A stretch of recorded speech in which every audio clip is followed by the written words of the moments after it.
JNU की vice chancellor कह रही। जी शुक्रिया गरिमा जी।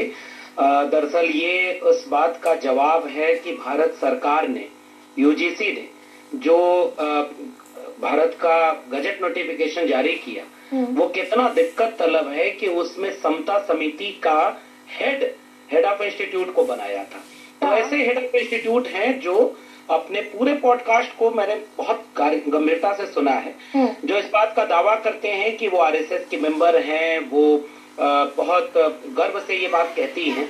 और उसके बाद ये कैसे माना जाए कि जिनको ये पता ही नहीं कि इस देश में सामाजिक न्याय के आंदोलन के हजारों साल का संघर्ष फिर किसके खिलाफ था, कौन कबीर, रैदास, पंचू दादू, भीखा बुल्ले शाह से लेकर फूले, अंबेडकर, डॉक्टर राम मनोहर लोहिया और संविधान बनाने वाले तमाम लोग वो ये मानते थे कि इस देश में जातिवाद है और जातिवाद के खिलाफ लड़ाई लड़कर के समता की एक संकल्पना विकसित हुई थी। हाँ, ये तो सरकार भी मानती है ना लक्ष्मण यादव भाई। यूजीसी की जो रेगुलेशन आई उसके बाद धर्मेंद्र प्रधान ने बाकायदा ऑफिशियल स्टेटमेंट दिया कि किसी के साथ अन्याय नहीं है। यूजीसी की ताजा नई रेगुलेशन, तो सरकार का भी स्टैंड यही है, लेकिन जेएनयू की वाइस चांसलर कुछ और कहती हुई दिखाई दे रही।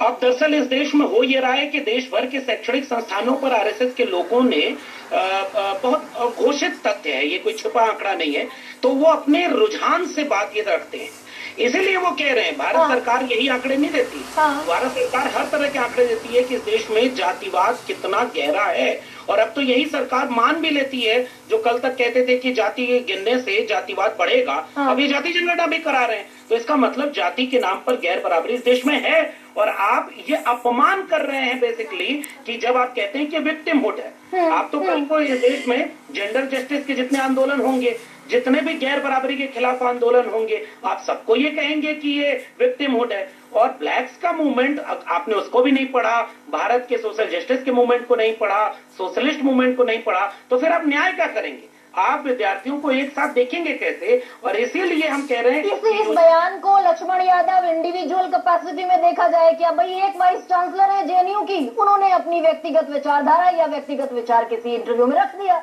इसे इंडिविजुअल कैपेसिटी में देखा जाए?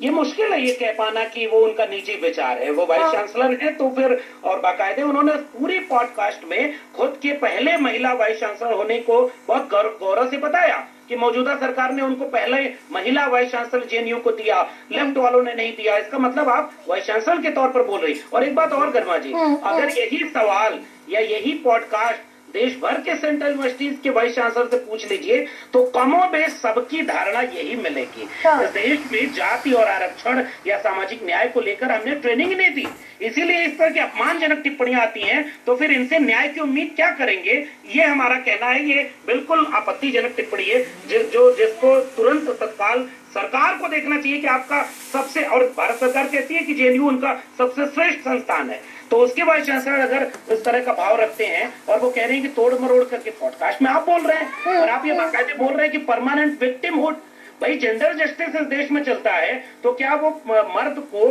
पूरा तरह से परमानेंट एविल बना देता है? नहीं, लेकिन ये सरकार का स्टैंड तो नहीं है लक्ष्मण यादव। मैं बाकायदा अगर उसी यूजीसी रेगुलेशन जिसकी आप बात कर रहे हैं, सारे सरकारी आंकड़े दलितों को लेकर, आदिवासियों को लेकर, पिछड़ों को लेकर, सुप्रीम कोर्ट की राय ये इंडिकेट करती है कि जातिगत भेदभाव है। सरकार का स्टैंड बिल्कुल अलग और वाइस चांसलर का स्टैंड बिल्कुल अलग।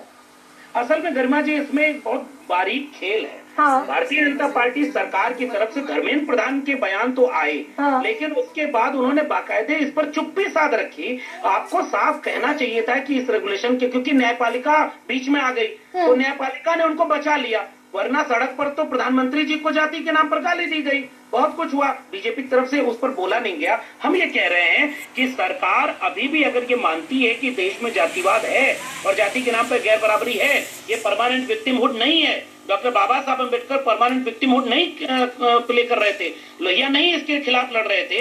इसलिए अगर ये गलत है तो सरकार उन पे कार्रवाई करे, और अगर ये उनका निजी बयान है जो कि कतई नहीं है, तो ये तो इस बात के लूप होल को बताता है कि यूजीसी का रेगुलेशन बिल्कुल फ्रॉड बनाया गया था, इससे किसी को न्याय नहीं मिल रहा था, इसे और मजबूत बनाते तब जाकर के जातिवाद। तो उसी को लेकर तो पिछड़े दलित निकले हुए हैं सड़कों पर कि भाई यूजीसी का कानून वापस उसको अप्लाई किया जाए। नहीं, असल में देखिए, जिसमें लूप होल जो आप बता रहे हैं ऑलरेडी डी फैक्टो जो प्रमुख है समिति का वो ऑलरेडी संस्थान का प्रमुख है, यानी कि ऑलरेडी बाय डिफॉल्ट वो vice chancellor of the university, vice chancellor of the institution है।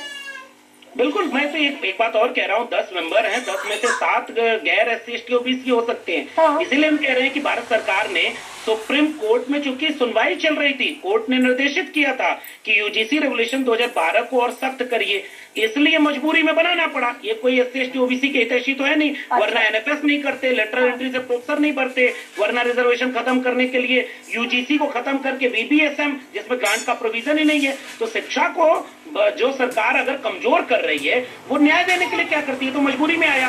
इसीलिए डॉक्टर महेश वर्मा, प्रोफेसर महेश वर्मा ये जो वाइस चांसलर है